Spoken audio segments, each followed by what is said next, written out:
Buenas noches, es un gusto poderlos saludar. El curso que vamos a ver se llama Ecología Humana, estamos en la semana 7. Los temas que vamos a ver es la adaptación al cambio, selección por el ambiente, cría selectiva, mutaciones, especiación, placas tectónicas, evolución. El objetivo de la clase del día de hoy, lo que nosotros esperamos que ustedes al finalizar la clase del día de hoy puedan establecer la terminología sobre la adaptación a cambio y la selección por el ambiente, y que puedan también generar ejemplos del tema de mutaciones, especiación, placas tectónicas y evolución.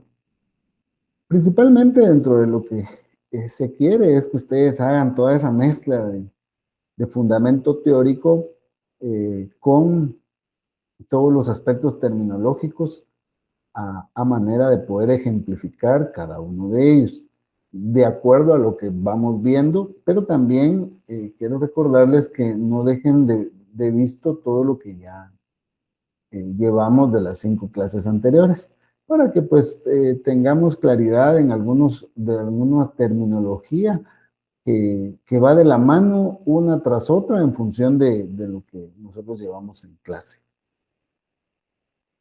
La adaptación al cambio realmente inicia con un proceso evolutivo y como su nombre lo dice, inicia de la parte adaptativa, ¿verdad? O sea, es el proceso de adaptarse, dice, ¿verdad? Relacionado con cambios durante la vida del organismo. No hay que dejar de olvidar que la biología nos indica que una de las cualidades principales de todo organismo es la adaptabilidad.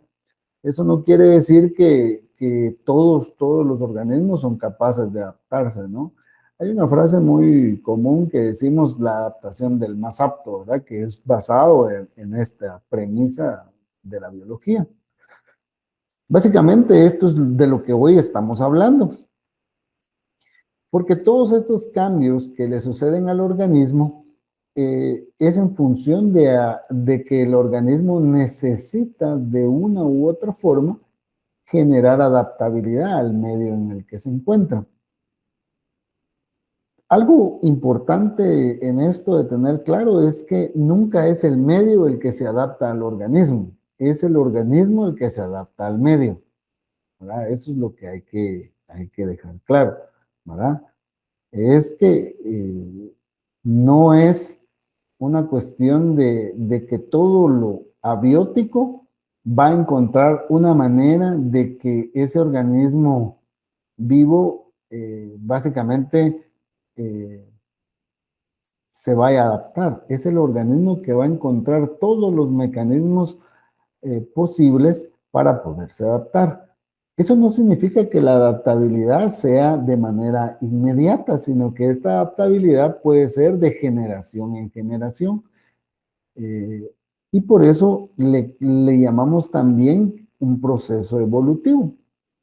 En la imagen que nosotros estamos proyectando, ustedes pueden ver que ese proceso evolutivo pasa por una selección natural en ese organismo vivo, genera un cambio que puede ser de manera genética ocasionado por su ambiente, ¿verdad? Por eso poníamos aquí la doble hélice ADN, porque eso me puede generar un cambio. Y un cambio muy importante que vemos, por ejemplo, en el caso de las jirafas, es el alargamiento del cuello de la jirafa. Según investigaciones, esto ha surgido a través de la necesidad de la jirafa de llegar a partes más altas en busca de su alimento. Eso no quiere decir que la primera jirafa que había fue la que básicamente inició ese proceso, sino que la siguiente generación se fue adaptando al hecho de que ya no habían a su altura las condiciones de alimento que eran necesarias y por lo tanto para poder sobrevivir, ¿verdad? Para generar su supervivencia, generó un cambio. Ese cambio tuvo que tener un cambio genético interno, no solo de afuera del individuo, para poder adaptarse. Entonces, a eso es a lo que llamamos adaptación. A veces pensamos que la adaptación es como de manera inmediata y no lo es así, ¿verdad? Por lo menos para todos los organismos vivos. ¿Qué límites tenemos en los cambios? Primero, la adaptación, ¿verdad? O sea, como tal, adaptación como tal es un límite, ¿verdad? La población de los sobrevivientes se adapta gradualmente a las nuevas condiciones por selección natural y quizá aparezcan otras especies. Esto lo que nos está diciendo es que la adaptación, como es gradual, pero que todos los individuos no se van a adaptar. O sea, como que la naturaleza los fuera eligiendo a quienes se puedan adaptar y por eso dicen quiénes son los más aptos a adaptarse. Todos esos cambios climáticos, cambios en el crecimiento de las plantas, en algún caso hay que alimentarse o sobre la superficie donde se desarrolla este organismo, eh, que hayan cambiado esas condiciones, van a haber algunos que no se adaptan. Entonces, la misma naturaleza los va eligiendo en función de su capacidad de adaptabilidad. Entonces, si yo no me puedo adaptar a las condiciones, pero tengo los mecanismos, tengo todas las condiciones para migrar, ¿verdad? Obviamente genero ese proceso, me voy en búsqueda de las condiciones adecuadas para lo que yo sí me puedo adaptar o para las que estoy acostumbrado, ¿verdad? Entonces es donde se da otro. Y probablemente el último es la extinción, porque si no me puedo ir, no me puedo adaptar, no me puedo ir, pues tiendo a extinguirme como organismo, como especie, como sea, ¿verdad? Entonces, por ahí creo que hay que ir entendiendo cómo este es como, eh, o podemos hacer una forma, otra, o nos morimos, ¿verdad? Esa es como la forma de los límites de estos cambios. Fíjense que en el tiempo han habido diferentes cambios ambientales. Por ejemplo, hemos tenido mucho calor en algunas épocas de la evolución de la Tierra. También hemos tenido grandes heladas. Eso nos ha enseñado que todos los ecosistemas de los que hemos venido hablando desde la primera clase van sufriendo modificaciones, pero esas modificaciones que van sufriendo nos hablan de que ese ecosistema no es estático, no se va a quedar con la misma superficie ni tampoco bajo las mismas condiciones, ¿verdad? ¿Por qué? Porque todos los individuos o todos los organismos que pertenecen al ecosistema se van adaptando, entonces aparecen nuevas especies, otros se van, y otros básicamente van generando condiciones para poder quedarse en esos. ¿Cuáles han sido, por ejemplo, los primeros o los cambios más elocuentes que han habido en la evolución de la Tierra? Por ejemplo, la aparición del oxígeno en la atmósfera, la aparición de la capa de ozono, eh, porque antes la atmósfera sí permitía el paso de rayos ultravioleta. Entonces, muchos de los organismos que hoy están, pues, sufrimos cuando los rayos ultravioleta pasan. Cuando nos han hablado, por ejemplo, del rompimiento de la atmósfera, ¿verdad? De las capas de la atmósfera y que los rayos del sol van a pagar un poco más directo, en algunos casos eso está generando algunos problemas en la piel, digamos, al ser humano, y puede que esté ocasionando problemas graves con plantas o animales. Entonces, esos movimientos, esos cambios han sido bastante bruscos, las glaciaciones, ¿verdad? Siempre cuando llegamos a este tema, yo pongo mucho ejemplo, hay una película, ¿verdad?, donde hay una diversidad de animales que están migrando derivado de las glaciaciones, del congelamiento de la Tierra, y están yendo en busca de un lugar en el cual pueden presentarse y puedan sobrevivir, porque las condiciones en las que se encuentran definitivamente es imposible, ¿verdad? Entonces ese es un claro ejemplo de lo que realmente el enfriamiento del planeta Tierra puede ocasionar, ¿verdad? Cuando ustedes ven películas del fin del mundo, casi todas van encaminadas a estos extremos, ¿verdad? Porque hablan de estos extremos porque son los extremos que básicamente el ser humano posiblemente no sobreviva y probablemente muchos animales no, pero vendrán otros que sí sobrevivirán y que después van a repoblar la tierra, ¿verdad? En algún momento. Eh, hay cambios, por ejemplo, como los que hemos venido hablando, que se han ido dando paulatinamente, y hay otros que han sido, por ejemplo, muy muy bruscos. Una de las teorías, por ejemplo, de la desaparición de los dinosaurios era básicamente que los dinosaurios, un meteorito había caído y había cambiado las condiciones del ambiente y por lo tanto se habían extinguido los dinosaurios, ¿verdad? Eh, por ejemplo, las erupciones volcánicas, los movimientos sísmicos, los tsunamis. ¿Por qué? Porque en la actualidad, de repente, vamos a verlo más adelante, pero, por ejemplo, los tsunamis, que son movimientos sísmicos dentro del mar, cuando las placas tectónicas se mueven, generan esa gran cantidad de olas, ¿verdad? Lo que hace es de que desaparecen ciudades que están cercanas a zonas inundables. Se inundan, se mueren y esos seres humanos ya no van a estar ahí, ¿verdad? Las especies animales. Si, por ejemplo, las condiciones dan de que ya no puede regresar el cauce del agua a su normalidad, pues esas áreas quedan inundadas y así se quedan, ¿verdad? Entonces, hemos visto esos fenómenos. Guatemala, por ejemplo, ha tenido un par de consecuencias de erupciones volcánicas donde pueblos enteros han desaparecido, ¿verdad? Entonces, esos cambios ambientales realmente son bastante bruscos. Vamos a hablar entonces de lo que es la cría selectiva, porque ya hablamos entonces de que principalmente me tengo que adaptar, esa es como una condición, ¿verdad? Entonces, no vamos a pensar en la extinción, sino que vamos a pensar en la sobrevivencia. Entonces, vamos a pensar en las dos condiciones para sobrevivir.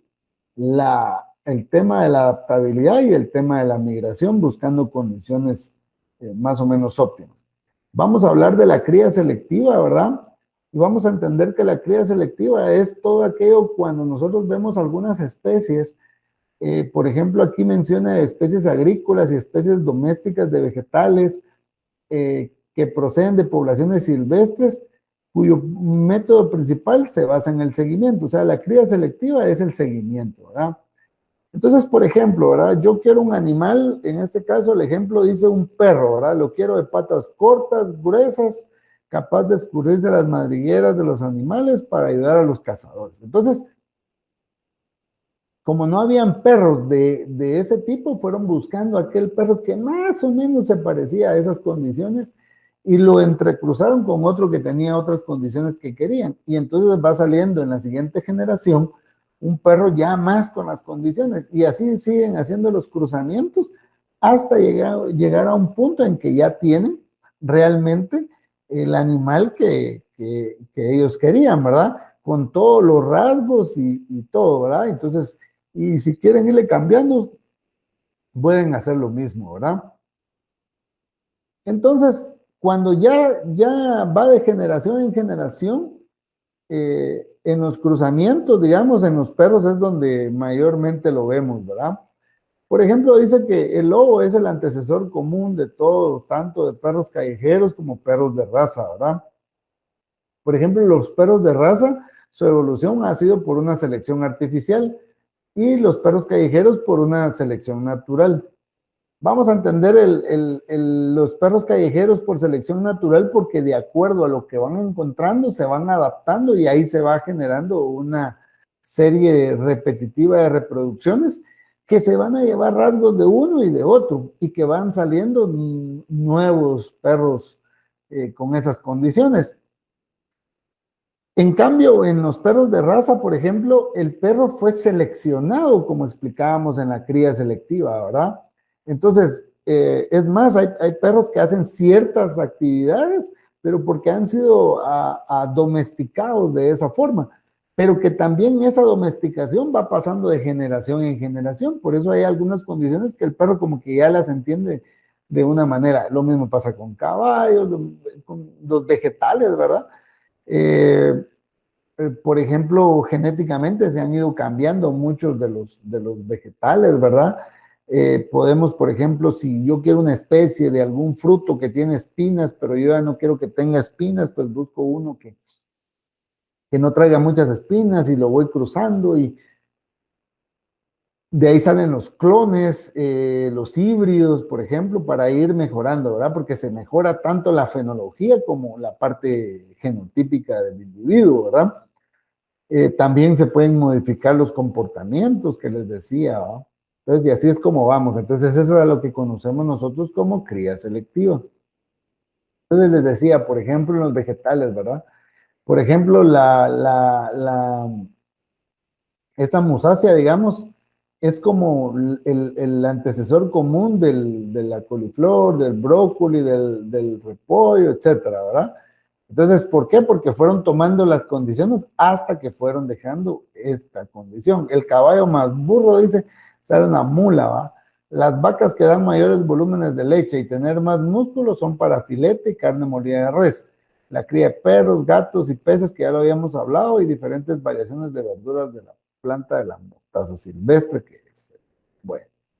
Entonces les decía, ¿verdad? O sea, depende de lo que yo quiero, ¿verdad? Porque, por ejemplo, aquí ponía el caso de las vacas, ¿verdad? Hay vacas lecheras, ¿verdad? Entonces vamos clasificándolas hasta obtener más litros de leche diarios, ¿verdad? En función de lo que nosotros queremos. Eso es básicamente la cría selectiva, es decir, vamos escogiendo a los individuos mejor adaptados y que nosotros creemos que tienen las condiciones de lo que nosotros queremos, es decir, básicamente es como artificial porque el ser humano es el que está tomando una decisión, ¿verdad? No es la misma naturaleza por sí solo porque se encuentran ahí. Ya hay como una decisión tomada a quienes deben de, ¿verdad? La otra opción es la selección natural, ¿verdad? Eh, es todo lo que hay dentro del ambiente que va a hacer que cambie toda la fisonomía del organismo, ¿verdad? Es porque como se está interactuando, la selección natural empieza a decirle a ese individuo que debe de cambiar porque las condiciones abióticas ya están dadas, ¿verdad? Entonces, regresamos a lo mismo, ¿verdad? Porque, por ejemplo, en la cría selectiva, yo lo que quiero es encontrar con las condiciones a un nuevo individuo con las condiciones que yo quiero. Para que ese individuo llegue, yo debo de tener ese como una buena selección de qué individuos me voy a llevar para la siguiente y la siguiente y la siguiente selección. En este caso no. El individuo por sí solo empieza a ver cuáles son sus alternativas de sobrevivencia y empieza a actuar de esa manera. Empieza a parearse con quien mejor tiene esas condiciones para su supervivencia, ¿verdad? Entonces, todos los procesos se van a ir modificando a manera de que esta selección funcione, ¿verdad? Hay condiciones necesarias para que se cumpla. Dice que exista variabilidad entre los individuos en algún atributo o rasgo. Entonces dice, la selección natural es que dos individuos están buscando algo que suceda en función de su supervivencia. ¿Por qué? Porque la primera acción para la supervivencia de una especie es la reproducción. Entonces busca un individuo con el que mejor se adapta para pensar en que va a sobrevivir, ¿verdad? Lo decíamos, por ejemplo, en el tema de las estrategias de reproducción, ¿verdad? Y las estrategias de supervivencia que mirábamos en las semanas anteriores, y nosotros lo que estábamos analizando era qué hacían para a muchas crías, pocas crías y todo lo que se hace. En este caso, esta selección natural me dice que me debo aparear con otro para que las crías tengan mayor sobrevivencia y eso le genere perpetuidad a la especie, ¿verdad? Que existe una relación directa entre ese atributo y la eficacia relativa del individuo que lo posee, es decir, las diferentes variantes dejan diferente número de descendientes a las generaciones venideras, ¿verdad?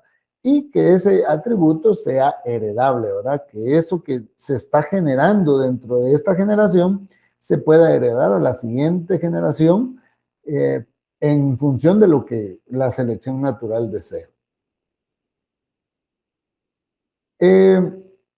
La selección natural lleva al cambio evolucionario cuando individuos con ciertas características poseen una tasa de supervivencia o reproducción más alta que los otros individuos de la población y pasan estas características genéticas heredables a su progenie. Fíjense que esto, por ejemplo, en los seres humanos vamos a poner el ejemplo común, ¿verdad? Para no salirnos un poco de la historia, pero vamos a poner que hay una chica y hay varios chicos que pretenden a esta chica, ¿verdad? Entonces, es por selección natural lo que aquí sucede, pero cuando nosotros llegamos a una confusión, ¿verdad? Porque si los dos están pensando en cómo van a salir sus hijos, ¿verdad? Se dice, ah, no, pero es que vamos a casar este porque tiene ojos verdes, o porque es colocho, o porque es pelo liso, yo quiero esas características, entonces es ahí donde se daría una cría selectiva, pero naturalmente no se da eso. No están pensando en la siguiente generación, entonces es selección natural porque simplemente hay una atracción y consideran que la siguiente generación les va a dar la supervivencia de los rasgos que mejor se logran expresar. Y esos rasgos es como lo que les está gustando uno del otro, ¿verdad? Obviamente, eso estamos hablando en el ser humano. En los animales es parecida a la selección, solo que ahí como que es el que como que llegara primero, ¿verdad? Y en algunos casos en el ser humano también es parecido. Puesto en forma simple, la selección natural es la diferencia consistente en la supervivencia y la reproducción entre genotipos diferentes o hasta en genes diferentes, en lo que podríamos llamar el éxito reproductivo. Ahora lo que les vengo diciendo, lo que queremos es aparearnos porque la siguiente generación saldrá con ciertas características, ¿verdad? Que es lo que nosotros queremos.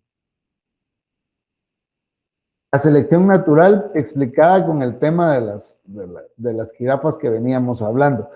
Por ejemplo, dice que aumenta la altura de los árboles en el tiempo, ¿verdad? O sea, en el tiempo fue aumentando la altura de los árboles, pero principalmente de aquellos árboles donde estaba el alimento de las jirafas. Entonces, inician con un tamaño promedio inicial, ¿verdad? Entonces, obviamente, como tenían este tema, ¿verdad? Los árboles fueron subiendo y entonces empezó a darse mayor mortandad porque se estaban muriendo de hambre. Empezaron a estirar el cuello y llegaron a tener una altura suficiente para mantener la descendencia. Entonces disminuye la mortalidad, ¿verdad? Y entonces ya tenemos una especie con un tamaño promedio para alcanzar su alimento según el tamaño de los árboles de los cuales se alimentan, y esa característica es heredable de generación en generación, ¿verdad? Entonces, no venimos, y eso por eso lo repito, porque no venimos y dijimos, bueno, yo quiero esa jirafa que tiene un gran cuello y la vamos a cruzar con la otra jirafa que es un poco más gorda. No, la jirafa se fue adaptando de acuerdo a sus condiciones que encontró, por eso es selección natural. Cuando yo elijo como ser humano, entonces ahí es la famosa crianza. ¿Cómo los seres vivos se adaptan al medio? Los seres vivos, como consecuencia del proceso de la evolución, presentan multitud de adaptaciones a los cambios que han sucedido en su entorno a lo largo del tiempo. Algunas de ellas son las siguientes. Adaptaciones a los cambios diarios. Por ejemplo, tenemos especies diurnas y especies nocturnas, ¿verdad? O sea, cuando estamos hablando de eso, estamos diciendo que hay especies que viven exclusivamente de día y otras que viven exclusivamente de noche. Es decir, que unas duermen en condiciones contrarias, ¿verdad? Las estrategias de supervivencia, que vimos la estrategia R y la estrategia K, que es una forma de adaptarse al ambiente, y se los he venido repitiendo, ¿verdad? Cuando hablábamos de muchas crías y poca sobrevivencia, o pocas crías y mucha sobrevivencia, esas son las estrategias, ¿verdad? La especialización de las especies ha sido otras, ¿verdad? Por ejemplo, cuando las especies son especialistas es porque se alimentan única y exclusivamente de un producto, ¿verdad? De un insumo. Y al agotarse ese insumo, obviamente se va a dar la mortandad de la especie. Poníamos de ejemplo el panda con el bambú, ¿verdad? Están las generalistas que sus nichos de alimentación o sus nichos ecológicos son bastante amplios, ¿verdad? Y que se pueden adaptar a cualquier condición porque pueden alimentarse de diferentes condiciones. Adaptaciones al tipo de medio, por ejemplo, hay animales que son acuáticos, hay terrestres, pero también los hay aquellos que pertenecen a aquellos ecosistemas intermedios que son ecotonos, es decir, que son un poco acuáticos y un poco terrestres, pero hay un ecosistema intermedio que ya hay especies que están ahí, ¿verdad? Que se han ido adaptando, porque de repente entre la mezcla del agua y la tierra se han ido generando algunos espacios de tipo pantanoso que no se sabe si se van a volver más terrestre que acuático, y algunas especies se han tenido que adaptar a ese medio para poder sobrevivir, ¿verdad? También podemos hablar un poquito de lo que es la variabilidad genética, ¿verdad? Que es una medida de la tendencia de los genotipos de una población a diferenciarse. Quiere decir, ya no estamos hablando de la parte fenotípica, que es todo lo que se adapta al ambiente, es nuestro de afuera, digamos, sino que lo genotípico, que es lo de adentro, que se va a expresar afuera, ¿verdad? ¿Por qué? Porque los individuos de la misma especie no todos son iguales, ¿verdad? O sea, nosotros estamos en la especie humana y vemos una diversidad de seres humanos, ¿verdad? Eh, por ejemplo, las diferencias de las que hablo pueden ser cabello, pueden ser color de tez, pueden ser cómo es que nos comportamos, etcétera, ¿verdad? Entonces, en la variabilidad genética, ¿verdad? Principalmente aquellas especies domesticadas donde los seres humanos utilizamos la variabilidad para crear razas y variedades de maíz, frijoles, manzanas, calabazas, entre otros, ¿verdad? Que es básicamente lo que estuvimos hablando de la cría genética, ¿verdad? Entonces, la cría genética me genera variabilidad genética. Entonces decíamos, ¿verdad? Que para que se dé una evolución de las especies, la variabilidad genética también se va modificando, ¿verdad? Porque, bueno, en el ser humano pareciera que sobrevivimos más, pero habría que medir, digamos, la cantidad de muertes versus la cantidad de nacimientos para ir viendo si estamos en equilibrio o nuestro crecimiento es exponencial. Por ejemplo, la idea es ir transmitiendo, y eso vayan a verlo ustedes desde los abuelos, por ejemplo, ¿verdad? Aquí, por ejemplo, dice que el papá tiene una nariz grande y la mamá tiene las cejas pobladas. El hijo saca la nariz grande y las cejas pobladas, ¿verdad? Entonces, yo creo que muchos de ustedes en familia o con amigos hasta hacen bromas del tema, ¿verdad? ¿A quién se parece el niño? Y si se parece a uno o a otro, si se parece al abuelo, a la abuela, a los tíos, no sé, ¿verdad? Pero siempre hay un parentesco porque la genética es la que va trasladando ciertos rasgos, ¿verdad? El fondo genético, solo para tener idea de qué es de lo que estamos hablando, es la totalidad de los genes, ¿verdad? El fondo genético son como los genes puros, ¿verdad? Digamos, es toda la genética pura, ¿verdad? Y estos son los que se van a ir modificando de generación en generación. Cuando se genera este tema de la pureza o el fondo genético, también hay un problema, ¿verdad? Porque existe la mutación, que es la alteración o cambio de esa información genética, ¿verdad? Entonces, esto, si hay un cambio en la genética, va a generar un cambio en los rasgos, ¿verdad? O las características que vamos a lograr ver de este individuo y que se van a ir heredando en siguiente generación. Por ejemplo, aquí las patas, ¿verdad? Son totalmente distintas y demás, ¿verdad? Y que se van a ir transmitiendo, ¿verdad? Lo único es que esta variabilidad genética que vemos nosotros, ¿verdad? Que pudo haberse originado por algún contacto con otra cuestión genética que le pudiera haber generado alguna variante, estar expuesto a algo, por ejemplo, los rayos del sol, etcétera, ¿verdad? O fue por alguna inducción genética. Eh, Solo se da en pequeñas proporciones, no quiere decir que vamos a tener una población llena de mutaciones, no se da, sino que son casos como especiales, ¿verdad? Pero que sí se dan y que se pueden ir transmitiendo de generación en generación. Algo importante de las mutaciones es que las mutaciones en su gran mayoría son perjudiciales para el organismo del que estamos hablando. Diferente, ¿verdad? Porque rara vez esto va a ser de manera buena o benéfica para el organismo. De esa cuenta también tenemos otra definición que es la especiación, ¿verdad? Por ejemplo, aquí tenemos el nuevo pinzón inmigrante, ¿verdad? Que es esto, el pinzón de los cactus, que es esto, y un pinzón terrestre, que es este, ¿verdad? Esos son los que nosotros tenemos ¿cómo se llama? Para irlo viendo. Eh, para hablar de tres tipos, digamos, de ave que originalmente era solo una, pero que por alguna circunstancia tuvieron que especializarse para poder sobrevivir, ¿verdad? Hablábamos de los especialistas, ¿verdad?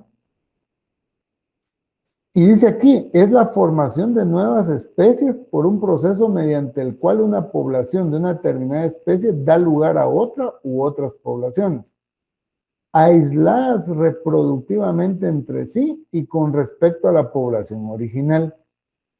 El proceso de especiación a lo largo de 3.800 millones de años ha dado origen a una enorme diversidad de organismos, millones de especies de todos los reinos, que han poblado y pueblan la Tierra casi desde el momento en que se formaron los primeros mares. Entonces lo que nos está diciendo es que esta especiación se va dando en función de las condiciones en las que están encontrando, ¿verdad? Eh, Cuando, por ejemplo, este pinzón inmigrante encontró alguna condición por la cual tuvo que tomar ciertas condiciones, la descendencia de esos ya van a encontrar esas condiciones. Y eso es algo que es bien importante en todo lo que hemos visto hoy. Repetirles que el ambiente no se va a modificar para el organismo, es el organismo el que se va a adaptar para sobrevivir. Cuando ya se adaptó, algo importante es que adaptarse, ¿verdad? Adaptarse es que en algún momento puedan pasar diversidad de cosas, o sea, 10 individuos iguales que te tienen que adaptar porque las condiciones se variaron, me pueden generar otras diferentes especies. Y es importante, ¿verdad?, que esta población original se divide en diferentes pequeñas porciones de poblaciones para irse especializando, ¿verdad? Porque si ellos se dividen, se van a aislar y van a consumir alimentos diversos, pero que solo ellos pueden consumir, ¿verdad? Entonces, que entonces todas estas presiones que van a sufrir estos individuos las van a poder superar porque ellos solo se alimentan de eso. Ya el resto de la población deja de ser un competidor por el alimento, por las condiciones ambientales. Así es como sucede la especiación. ¿Qué es un ecosistema en desarrollo? Los organismos viven y se reproducen siempre en el contexto del ecosistema y por lo tanto se adaptan al mismo tiempo a todos los factores bióticos y abióticos que contienen. De la misma manera, todas las especies del ecosistema se siguen adaptando simultáneamente unas a otras, ¿verdad? Entonces, en este caso, todos los factores, o sea, van a ir a recaer, ¿verdad? A donde se considere, porque el ecosistema se va a ir en constante evolución, va cambiando, o sea, todos se van a ir adaptando, ¿verdad? Pero solo aquellos que van a tener esa capacidad de adaptarse.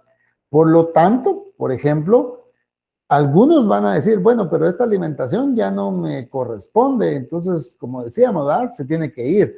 El ecosistema ya propuso otro tipo de condiciones, ¿verdad? Por ejemplo, puede producir más lluvia, más calor, menos calor, etcétera, ¿verdad? Entonces, se puede agotar su alimento de uno o de otro, por ejemplo, el depredador con su presa, la presa, por ejemplo, tiene que migrar e irse porque el ecosistema ya evolucionó y este no tiene alimento.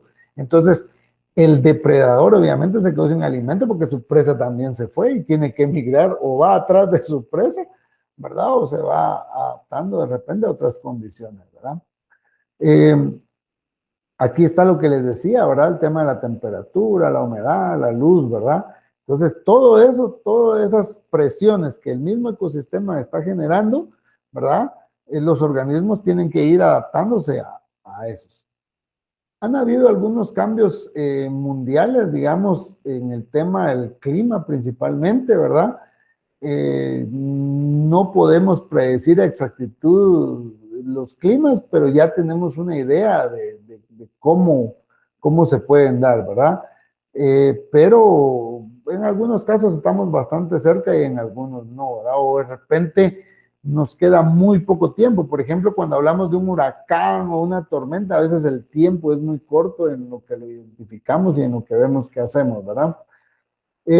Y así podemos encontrar, por ejemplo, movimientos de masas en la Tierra, por ejemplo. No hemos logrado a cabalidad, por ejemplo, predecir un terremoto, un tsunami. Tenemos idea y de repente estamos algo cerca, pero con exactitud no lo hemos logrado. Vamos a hablar de esos cambios de los que estábamos entrando, pero lo vamos a definir hoy como placas tectónicas, ¿verdad?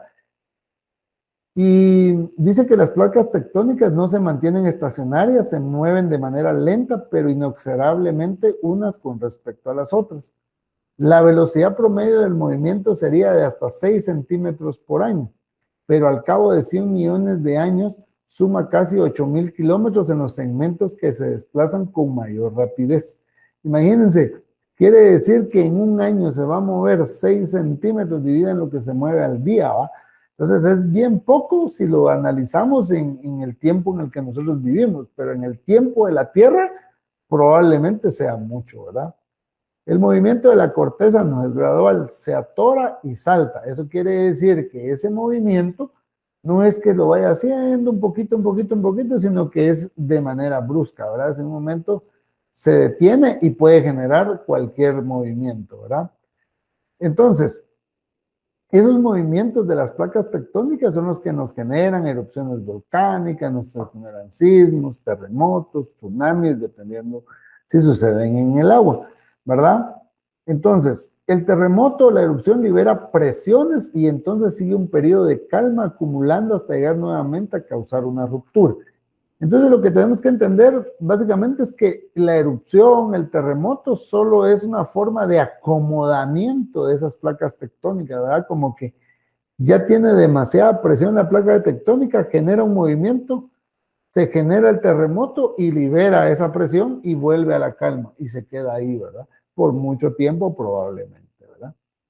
Aquí vemos variabilidad de placas tectónicas en el mundo, ¿verdad? Nosotros tenemos la placa de Norteamérica, la placa del Caribe y la placa de Cocos, ¿verdad? Hay una teoría, digamos que la de Norteamérica, la famosa falla de San Andrés, ¿verdad? Que atraviesa parte de Estados Unidos, México, Guatemala, etcétera, que puede causar grandes daños. Yo creo que en mucho de la historia se habla del desprendimiento de esta parte del Guatemala, ¿verdad? Que se perdería o que existiría un rompimiento. No sabemos si va a suceder, nadie lo puede predecir, solo sabemos que ahí está, pero a cabalidad no. Se sigue estudiando, pero no podemos definir que eso vaya a suceder, ¿verdad?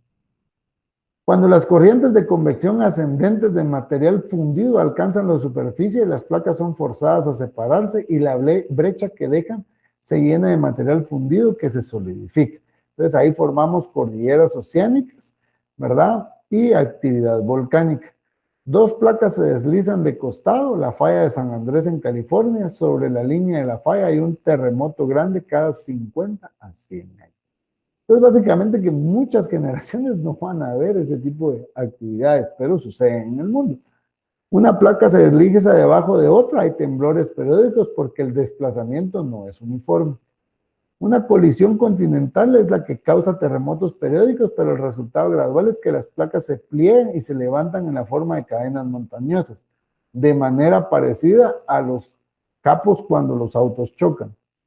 Y finalmente, entonces, para regresar, acá tenemos todo el proceso de las placas tectónicas, ¿verdad? ¿Y qué es lo que nos formaría? Es importante porque hay que interactuar dentro de los primeros términos que estábamos hablando. Decimos, bueno, nos adaptamos al cambio. Cuando sucede, y decíamos, por ejemplo, de que puede suceder una erupción volcánica, puede suceder un terremoto, un tsunami, que ya entendimos cómo es que suceden, ¿verdad? O sea,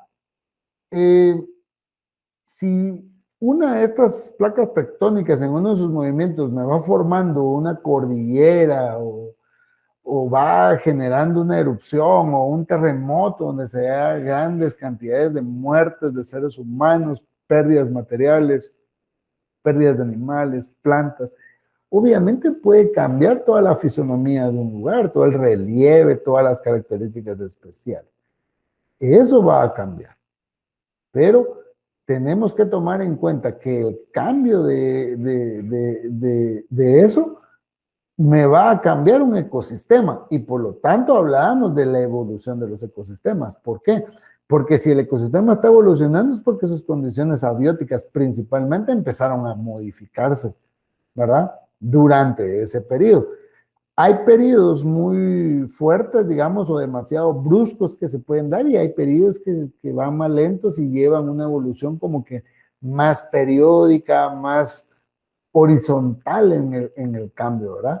Pero hay otras que obviamente, como van a suceder de manera brusca, va a hacer que todos los organismos que estén ahí no se adapten. Cuando nosotros hablamos de organismos, y yo no quiero que pierdan esa parte, estamos hablando de los seres humanos, estamos hablando de los animales, estamos hablando de las plantas, todos aquellos que tienen vida, que van a depender obviamente de las condiciones.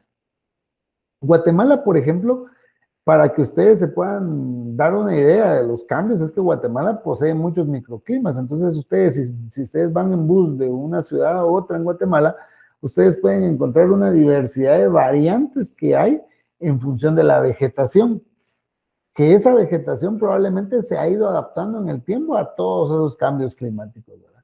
Por ejemplo, en Guatemala ya tenemos lugares donde hay mucho calor o mucho frío, mucha lluvia, lluvias demasiado fuertes en periodos muy cortos de tiempo, que está haciendo que hay especies que pues demasiada agua no se adaptan, ¿verdad? Entonces todas aquellas que no se adaptan mueren.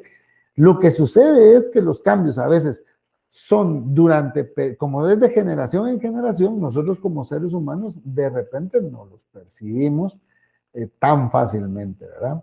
Y por último, es lo que venimos hablando, ¿verdad? Hablamos hoy de adaptación al cambio, hablamos de la selección natural, hablamos de la cría selectiva, hablamos de cómo la genética va generando un cambio, eh, hablamos de los ecosistemas en movimiento, en evolución, y todo esto recae en un concepto tan simple que es la evolución, ¿verdad? Que son todos aquellos cambios que se han ido dando a través del tiempo, ¿verdad? Desde que se dio la formación de la Tierra, ¿verdad? Se dio los primeros microfósiles fotosintéticos, es decir, que ya había fotosíntesis, ¿verdad? Ya estábamos generando, ya había energía lumínica posterior a ello, ¿verdad? Los primeros eucariotas, ¿verdad? Que fueron, digamos, para ir formando ya algún organismo, fauna, ¿verdad? La primera fauna.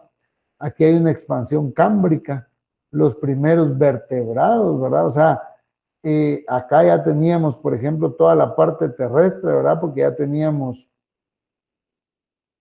fauna, ya tenemos los gases atmosféricos, ¿verdad? Para que nos iban a ayudar. La extinción masiva, por ejemplo, aquí como que pareciera que de acá para acá, aquí lo que existió fue como que un empezar de cero, ¿verdad? Que probablemente este empezar de cero nos pudo haber generado especies un poco más evolucionadas que las que teníamos antes, ¿verdad? ¿Por qué? Porque esta extinción masiva probablemente se dio de manera brusca. Entonces, todas las condiciones se modificaron y obviamente pudieron haber aparecido nuevas especies, ¿verdad? Entonces, aquí vienen otras especies y nuevamente se da una extensión masiva cuando ya empiezan a aparecer los artrópodos terrestres, ¿verdad? Como los gusanos, digamos, las lombrices. Ya teníamos anfibios para esa época, ¿verdad? Y entonces empieza a modificarse. Y así es como ha ido la evolución. Yo solo les coloqué esta parte porque como que esta parte sería un poco más como que anterior a empezar a hablar de cómo surge un ser humano, ¿verdad? Pero que ya hubieron algunos indicios de lo que ha habido. Y estas extinciones masivas han empezado a hablar de ese inicio de cero que la misma evolución fue dando. ¿Por qué? Porque quedaron infinidad de organismos después de cada cambio que hay, más de algún organismo queda vivo. Y ese organismo tiene que encontrar los mecanismos de adaptación. Y vuelvo a repetir, esa adaptación no es de un momento a otro. Pues es así como hoy terminamos la clase, esperando de que pues cada uno de los términos explicados y que se hayan logrado el objetivo de clase en cada uno de ustedes. Así que les agradezco muchísimo por su atención y que tengan un excelente día. Bendiciones.